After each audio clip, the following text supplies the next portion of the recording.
I think one of the problems we get into is that words have meaning and we fail to realize that. So we call them IT projects, but they're never IT projects. And we all fall into it. And I'm undoubtedly going to call them IT projects during this podcast. But it's a business project that just happens to be enabled by technology. Welcome to the Agile Digital Transformation Podcast, where we explore different aspects of digital transformation and digital experience with your host, Tim Butera, Content and Community Manager at AgileDrop. Hello, everyone. Thanks for tuning in. I'm joined today by Dave Burrill, the CIO of the IT and services firm Bridging Business and IT, with over 33 years of experience in the tech landscape. Today, we'll be talking about the importance of good communication in IT projects and how to master IT communication. Dave, welcome to the show. It's great to have you with us today. Anything to add here? No, not much, Tim, but thanks for having me. I'm already sure we're going to enjoy this conversation. Yep, likewise. And to start things off, to kind of set the stage, what is the role of communication in an IT project? Pretty much everything. God, where do we begin on this whole deal? All right, well, let's sort of set the stage of the importance of it, right? Without going through all of the reference sources, just kind of high level. And let's just talk about big projects like those over $1 million, over €1 million, right? So the failure rate for tech projects that are over $1 million, the smoking crater rate is 1 out of 3. So 1 out of 3 is just a complete disaster. You need to write it off and start all over again. Almost 2 out of 3 have some material level of they're way over budget, way behind schedule, or way under deliver what they're supposed to. It's about 1 in 20 that are genuine successes. There's a guy named Bent Flybridge out of Oxford, who's a professor at Oxford University. The guy's one of the leading experts in the world on large projects. And he doesn't specialize in technology stuff, but in projects overall, he's been retained by McKinsey to do a lot of research. And he found that if the project's over $1 million, the odds of it going so badly it threatens to bankrupt the business are 1 in 6. So the stakes are huge. So that's like playing Russian roulette with the life of your organization when you undertake, a technology project. Okay, so all of those failures, 75% of all those failures are directly related to non-communication. It's all the stuff that the business forgets to tell the tech team. It's all the questions the tech team forgets to ask the business. And it's all the assumptions that they both make, but nobody ever thinks to confirm, right? So non-communication is responsible for 75% of all those failures. And the good news, in the US, it hardly costs anything at all. It's only like $1.4 trillion a year directly attributable to non-communication issues. So 1.4 trillion a year being flushed down the toilet because we can't talk to each other. So at a high level, that's why I say it's almost everything. It's the ball game. It's the biggest issue out there. It's bigger than all other issues combined. Let's put it that way. And I think one of the problems we get into is that words have meaning and we fail to realize that. So we call them IT projects, but they're never IT projects. And we all fall into it. And I'm undoubtedly going to call them IT projects during this podcast. But it's a business project that just happens to be enabled by technology. And the second we lose sight of that, a couple of really negative things start to happen. Like the first one is we think we're dealing with a technology solution. We're not. We're dealing with a business solution. So we're looking in the wrong place. The second horrible thing that happens is that the business people automatically wash their hands of it and say, hey, this isn't my responsibility. It's the IT department's. So the only people that can tell the project team the stuff that they need to know are the business people who understand the business. And they're the ones that have just mentally checked out and walked for the door and have said, it's an IT project. I'm going to do the least amount of work I can possibly get away with. So that sets you up for failure right off the bat. The more, I don't know about the more, but certainly equally problematic is it puts the IT department in a position of having to make decisions that they're not qualified to make. They don't know the business. And since it's always a business process that is at the heart of the project, or multiple business processes, if you've got the blind person that's trying to engineer that process, it's a recipe for disaster. Mhm. So it's kind of a roundabout way of answering the question, but it's communications is the ball game. Yeah, I mean, and even if you just take everything else away, it's at least 75% of such a project. And yeah, a very good point about, basically we treat it as business being a subset of IT in these projects, but it's actually, IT is just one of the ways of achieving the business goals of realizing the project. It might be a really important one, but it's still, subordinate to the business aspect. And it's getting more important all the time. I mean, whatever business you were in 10 years ago, today you're also in the technology business, right? So even contractors, musicians, to pick up on a theme that we were on earlier about, yeah, we're all using technology for everything. And we've got to understand how technology plays in the delivery of that service or the product. So there are definitely a lot of negative consequences of poor communication on these projects. Absolutely. I mean, yeah, absolutely. Not only the failure rates, but I mean, if you think about it, it's also the kind of collateral damage that happens on humanity, Mhm. on the people that are working these projects, right? And I think that's kind of an under-discussed problem. And what I mean by that is generally the way that these issues unfold is the very first thing that happens in a project is the tech team wants to talk to the subject matter expert, right? Because the SME is the oracle. They are, they're the god of the process. They know everything there is to know. And the SME will, everybody assumes, be able to tell them everything, be able to tell a tech team everything they need to know about the process. So they sit down for an interview and they ask the SME a couple of questions, and the SME gives them the basic outlines of what they do and what the process is all about. But it seems too good to be true because it's so simple. And you're smiling because you already know exactly where I'm going with this, right? So the tech team's like, really? That's it? That's all there is to it? Yeah, it's pretty easy. Okay. Well, then they go away and they develop what they think they're supposed to develop. And they come back a month later all proud of themselves because they've got this great thing that was a piece of cake and they over delivered everything that they were supposed to do. And the business looks at it and goes, what the hell is this? Mhm. It doesn't do this. It doesn't do this. It doesn't do this. It doesn't do this. These are all these things that it's supposed to do that it doesn't. And the tech team looks at them incredulously like, wait a minute, you didn't tell us about any of that stuff. And the response is usually, well, you should have known. Like, how am I supposed to know? I'm not clairvoyant. I can't read your mind. Right. So then this finger pointing starts.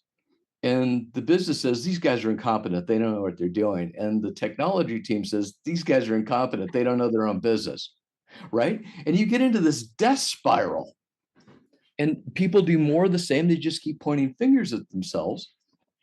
And what it sort of took a long time for me to realize what was actually happening is the problem, like I said, starts with the business. They they don't share all the information they need to share. But nobody realizes that because the tech team doesn't know what questions they need to ask. Mhm. So they go off and build this thing. And when they delivered their solution, quote unquote, that's the first time that anybody's aware of a failure or anybody's aware of a deficiency. And it's in that moment that all of a sudden the wagon load of manure gets dumped on the head. I'm trying to be polite in the way that I describe this, but right, the dump truck full of dung gets dropped on the head of the tech team because they're the idiots that screwed this up when they're just the poor guy that discovered the problem in the first place, right? So they have to work thousands of hours, long nights, 24 hours straight, trying to solve a problem, trying to fix something, trying to get a system operational when it wasn't their fault that the thing went south in the first place. But since they can't identify what really happened, there's no way to fix it. So what can we do about it? I mean, what does good communication look like? What are the elements of good communication that would prevent these kinds of failures from happening in these kinds of circumstances? So I think that there's actually probably four elements of it.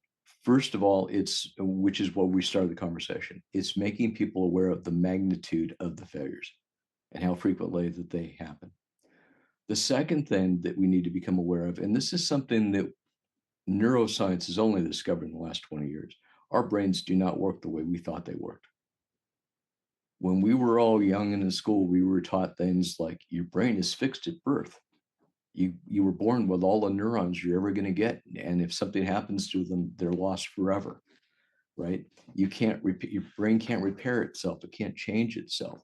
So it's only downhill from the moment you're born. That's not true at all. Our brain continuously reconfigures itself over the course of our entire lives. The other thing that we didn't realize from a neuroscience perspective is that we thought we perceived our reality exactly as it is. We don't. We manufacture our reality, which is something that we've only recently become very aware of. Our brain is a pattern recognition engine that acts as a giant filter. So we each construct our reality based upon all of our prior experiences. So you're seeing something different right now than I am, but we both think we're seeing the same thing, but it's a little bit off. The other thing that we don't realize is how easily we're manipulated by forces outside of our control. Like there's a really famous experiment that I've always thought was hysterical, that if you get a room of 100 people, you divide them in half and you put them in two separate rooms and you say, I want you guys to think of a number between 100 and 200. Then to the other group, you say, I want you to think of a number between 1 and 10. Then you bring them all back together and you say, okay, guys, tell me how many countries there are in Africa. The group that you said, think of a number between 1 and 10, will come up with a number significantly smaller than the group that you said pick a number between 100 and 200. Wow.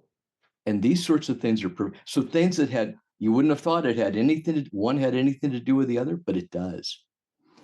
There's a bunch of experiments that have been done on your feelings toward people and what your state of mind is like when you encounter them.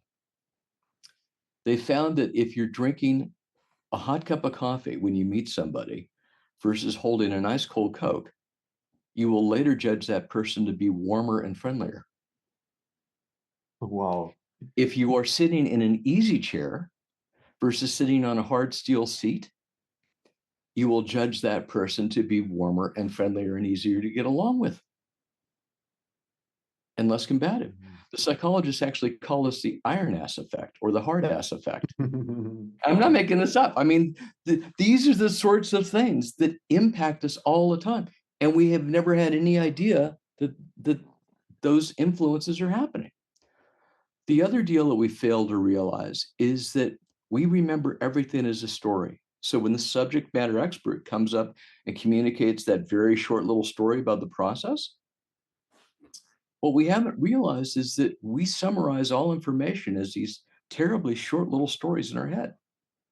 And from an evolutionary perspective, that worked just great because 100,000 years ago on the savannah, the only thing you needed to know is that there was a tiger in the bush, it was close, it would kill you, run, right? Like 5 nuggets of information or 4. Tiger, close, danger, run. That's all you needed to handle. 150 years ago, the only thing you needed to handle, the most sophisticated story you had to deal with was hooking the horse up to the cart, right? And now you've got to worry about putting in place a new ERP system. I mean, the amount of detail that's associated with that just exploded. So that's the other thing. In these stories, the only thing that matters is the big picture. You don't care how many whiskers the tiger had. You don't care how much they weighed. You don't care what color the tail was. These are all the sorts of details that are critical in a IT, there I did it, in a technology-enabled business project, right? So there's all these factors that influence us, but perhaps the most damaging, and I'm still on the second set, so sorry for the long-winded nature of this, but the most damaging is there's a paradox of expertise. And what happens, and we've only become aware of this in about the last 15 years, the more of an expert we become, the more detail we internalize and the more information we forget. So the more of an expert we are, the more we internalize and the more we forget. What winds up happening is the human brain is a computer that runs on power processing and storage, like a computer, right? those three resources are always terribly limited. So what winds up happening is when you start learning a new skill, you're learning a new business process, all of the processing happens right up here in your prefrontal cortex, right behind the top of your forehead. You're sucking up a lot of power processing and storage when you do that. So we've also got what amounts to kind of a ghost in the machine of our brain, or an operating system. It realizes that we're using up a lot of power processing and storage. And it also realizes that we're doing something a lot. So it starts moving the processing of that from the most high level human part of our brain, the prefrontal cortex, down to the lowest levels of our brain, the basal ganglia, the cerebellum, the lizard brain. And it lays down these dedicated neural circuits, these almost like a system on a chip that allows an expert to do things automatically. Now that's great because an expert can do something 3,000 times faster than a layman can. And they can do it without thinking about it. But the downside is that ghost in your machine, after it's moved the processing from the conscious to the unconscious mind, it goes back and it flushes your RAM cache. So it wipes out all of the short-term memory of all of the things you used to know. So the more of an expert that somebody is, the least able they are to tell you what they know. They can't even explain it to themselves. So we've been going into these projects with a completely false set of assumptions that the people can tell us everything that they know. They can't. So I think that's probably issue number 2. Issue number 3, and we touched on this at the beginning of this conversation, is the idea that certain words have meaning and those words are powerful. When we call it an IT project, it's a misnomer, but it set the stage for disaster, like the priming effect when I talked about how many countries there are in Africa, right? Or what type of seat you're sitting on. If you call it an IT project, they start thinking one way versus it's a business project that's enabled by technology. They think of it another. So with all of that said, you've kind of got 3 groups of things that we've been completely oblivious to. We haven't known about it all. It's only in the last 10, 15, 20 years that we've had a clue that this stuff is happening. So, and there is a solution to it, but it's one that we never think about. So the way to get an expert to remember something is to ask them questions. We store all information, humans store all information as mental models. Is think of it like a hologram in your head. And the way to make you move around your mental model is to ask you a question about it. So you go from one place in the model to another. That movement equals thought. That's what happens when you're thinking. You're moving around your mental model. The other irony to this is that thinking and movement equates to awareness. So there's another little trick that we've learned recently is that if something isn't moving, we don't pay attention to it. You think it's safe. You're not worried about the threat that's stationary, even though it might kill you, right? Because it's not moving. It can't be a threat. So attention's a limited resource and we only focus on the things that are moving. So I'm saying all of this as a preamble, and I'm sorry I'm packing about 50 pounds of stuff into a 5-pound bag. I realize that, sorry. The way to get the experts moving and the way to draw them out is to ask them questions about the process. We've got to start using more in the lines of checklist, but a very specific types of checklist. Checklist that says, don't do this, then do this. Checklists that say, ask this question, then ask this question. You lead them through it. And there's a structure that we can use that's available to everybody, and it's available right now, but we don't even think about it. So let me back up for a second. We tend to think of execution as business execution as linear, right? You move a ball from point A to point B, whatever that ball is, to try and generate profit or to try and generate some value. That's only a quarter of the story. Business execution isn't linear, it's a cycle. And that cycle is the same for every organization out there. The cycle has 2 halves, which happen to correspond to the only 2 types of software that are out there. And this is something else that we don't think about. There's only two types of software. You either automate the execution of a process or you report on the performance of one. And that's it, right? So in the first half of the cycle, you're automating execution. The second half, you're evaluating performance. In each of those halves, you've got two other halves. So you've got 4 quarters to the cycle. And the quarters are staffed by the only 4 types of work role that there exist in any business. So you've got workers that do the work, which is what we tend to think of execution as being. But then you've got managers that supervise, schedule, coordinate, train the workers, and manage the work. The data that comes out of that first half of the cycle gets flipped over to analysts who assess the information to try and figure out what it all means. They give their reports to executives who look at it and refine the process going forward. So you've got workers, managers, analysts, executives, and that cycle just keeps repeating. So as you continuously refine your business, you're still going through those 4 stages. You can use those stages as a checklist for asking questions. So, okay, worker, tell me about what you're trying to do and why are you trying to do it? Now break it down a little bit for me. What are the interim steps in that process? Right? What are the workstations you have to go through to get to the end? And then the third question you have for the workers is, what's success look like? What are the success criteria?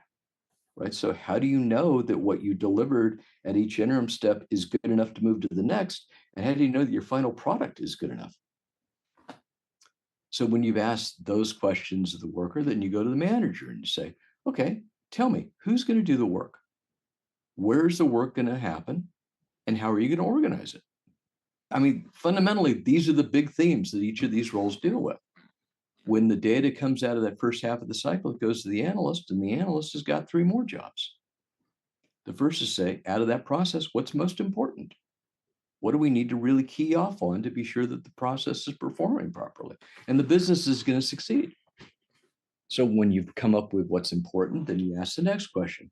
What questions you need to ask and answer about those important priorities to know whether or not you're doing okay. And then the final piece is, what data and metrics do you need to answer those questions? At the end of that, you flip all of the results to the executives. And the only thing an executive ever cares about is what's okay, what's not okay, who's involved in each bucket, and how much does it cost? And if you ask those 12 sets of questions, you will be able to unpack any business process out there. And you will have forced the subject matter expert to think about it in ways that they never would have thought about it otherwise. There's a really famous picture of Buzz Aldrin on the moon where he's got his left arm's cocked up at a weird angle. Have you ever seen it? You know the one I'm talking about? I've probably seen it. I've definitely seen it, but I can't remember it right now. Well, so it was taken obviously during Apollo 11. So a little background, Buzz Aldrin is a PhD from MIT, one of the best universities in the United States. He was the guy that figured out how to rendezvous in space. So he was the one, his nickname was Dr. Rendezvous. The reason that he was not the first man on the moon is that the NASA administrators thought he was so smart, he was a little bit too odd. He couldn't communicate with the common man. Oh, okay. Yeah. So they picked the farm boy from Ohio who had the every man aw shucks mentality that could relate to anybody. So Neil Armstrong became the first man on the moon because Buzz Aldrin was basically too smart. Wow. So in this incredibly famous picture where Buzz Aldrin's got his left arm cocked up at a weird angle, he's looking at his checklist. This is a guy that's one of the smartest guys on the planet, and he's looking at his checklist because he can't remember everything. So if a guy like that needs a checklist to be sure that he doesn't screw up, what does that say about the rest of us mere mortals?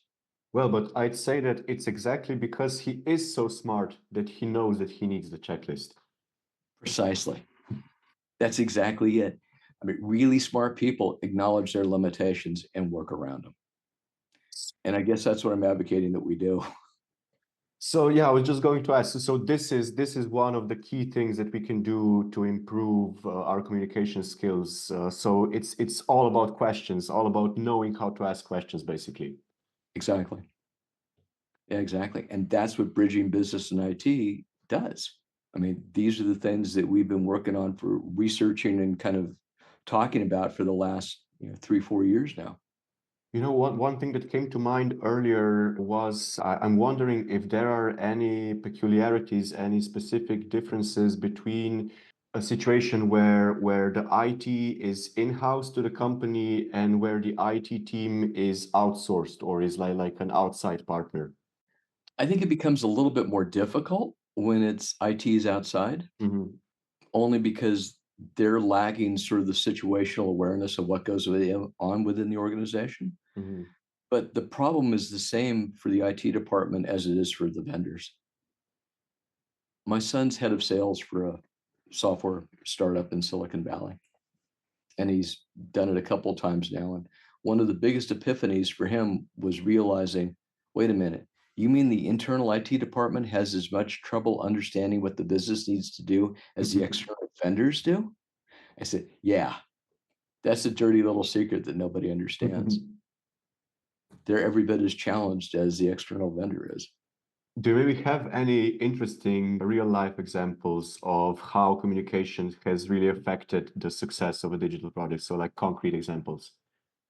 I've got a couple, and I feel like I share them too often, but they're so good and they're so priceless and they're so burned into my mind that, That's why you share them so often. yeah, that's why I share them so often. There was this, I'm not going to name names because I'm not, I don't want to Mhm, embarrass anybody, right? But there was a CEO of a very large multi-billion-dollar banking operation about 10 years ago that had been introduced to me by a mutual friend because they had a reporting project, a data warehouse and reporting project that had been going on for about 18 months, and they'd spent $2 million and they had absolutely nothing to show for it. Nothing. Just, and these guys were following an agile development model, which meant, according to them, these guys had no idea what agile meant other than we're going to throw stuff against the wall and see what sticks.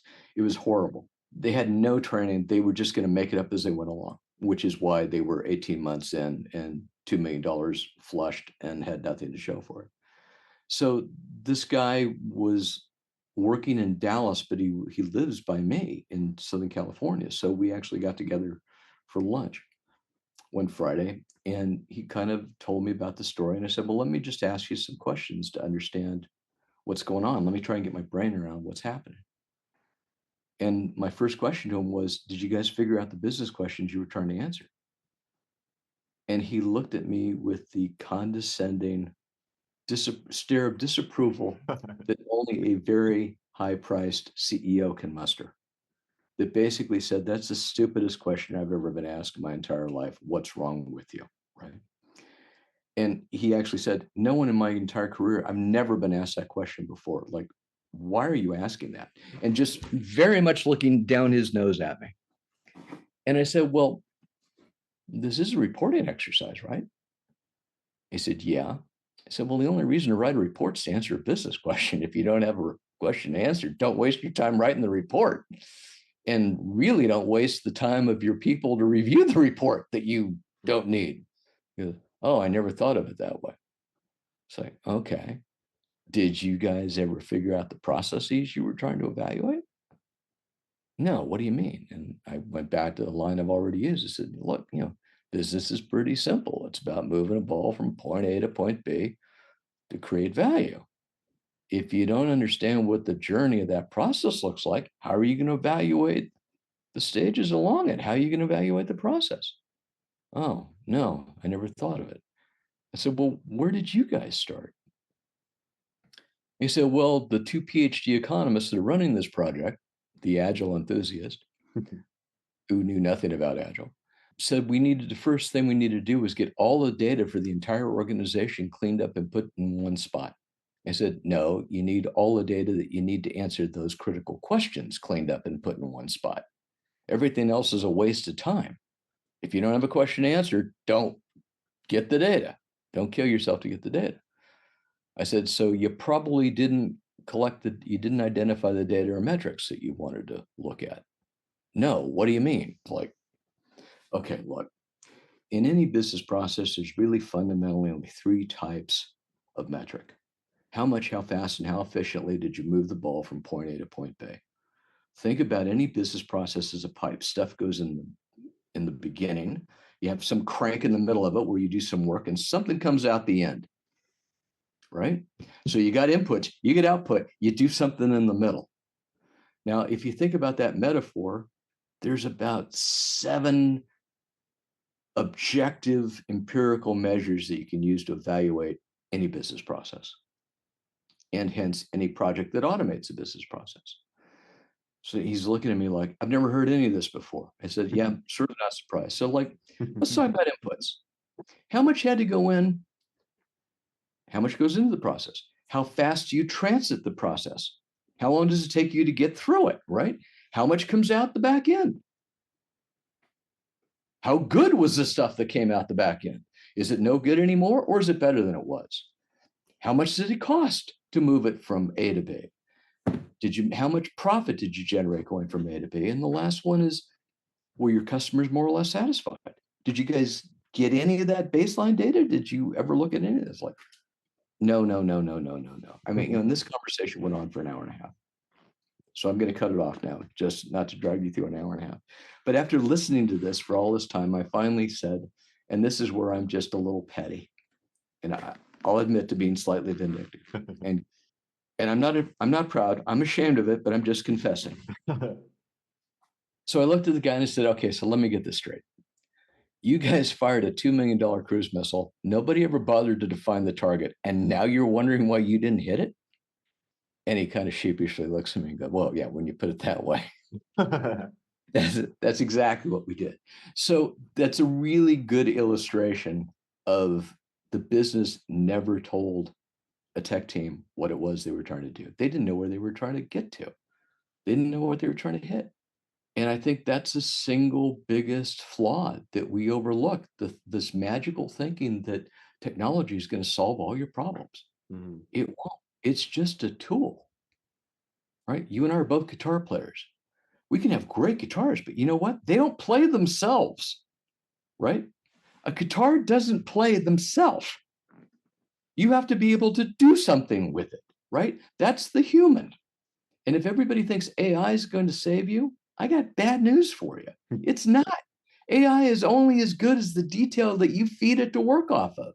If you can't tell AI what you need it to do, it can't do it. Does that kind of answer the question? Well, yeah, that was a great example and actually a great note to finish on. So yeah, Dave, this was a fantastic conversation. I think that I got a lot from it. Basically, and with this last example, basically, not only did you show how poor communication has affected a project, but you've also shown how your good questioning then affected it differently, affected the mindset of the person that you were talking with in a positive way. And probably, I'm guessing that probably their future endeavors were more successful because of your conversation. He asked me immediately to come to their offices, and about 4 days later, we had the problem fixed. Yeah, exactly what I was thinking, exactly what I said. It's not rocket science. It's just basics. And if you understand the basics, you can go a long way. But I think what's sad is we're not teaching the basics, which is really disconcerting. But anyhow, that's for another conversation. But just a caveat here, this all holds true even for rocket science. It does. Yeah, it absolutely does. Well, yeah, I mean, that's a really good point. You know, that picture that I was talking about with Buzz Aldrin on the moon? That checklist was the culmination of 500,000 other checklists that had been put together over the prior 8 years, which is pretty wild. I mean, they did everything by the checklist. There's a great book called The Checklist Manifesto by Atul Gawande. Have you ever heard of it? Nope. He's a surgeon. He's a thoracic surgeon at Harvard. And the guy was writing the book about how checklists can be used in medicine, in surgeries. And he gives multiple illustrations about aviation and construction and where checklists are used in all these places. And the very long story short is that just by putting a checklist in place, cuts your error rate by about half immediately. doing nothing else but just using a checklist to be sure you don't forget the stupid stuff. Dave, this was such a great conversation. As I said, I think I took a lot from it. There were a lot of things that seemed mind-blowing, but actually are just straightforward and just logical. You just have to think about them in the right way. So if anybody listening right now would maybe like to learn even more from you, connect with you, reach out to you, what's the best way to do that? Well, go to the website or contact me directly. So the website is bridgingbusinessit.com. If anybody wants to watch a video about that execution lifecycle that I was talking about, go to the top of the solution page and there's a video there that says, how do you bridge business and IT? And a little 2-minute deal and explains what that lifecycle is all about. If you wanted to contact me directly, it's just dave@bridgingbusinessit.com. And I'd love to hear from you. Awesome. I hope the listeners take you up on your offer. We'll put everything in the show notes for easy access. And Dave, thank you again. This has been awesome. Oh, thank you, Tim. This has been a blast. And to our listeners, that's all for this episode. Have a great day, everyone, and stay safe. Thanks for tuning in. If you'd like to check out our other episodes, you can find all of them at agiledrop.com/podcast, as well as on all the most popular podcasting platforms. Make sure to subscribe so you don't miss any new episodes, and don't forget to share the podcast with your friends and colleagues.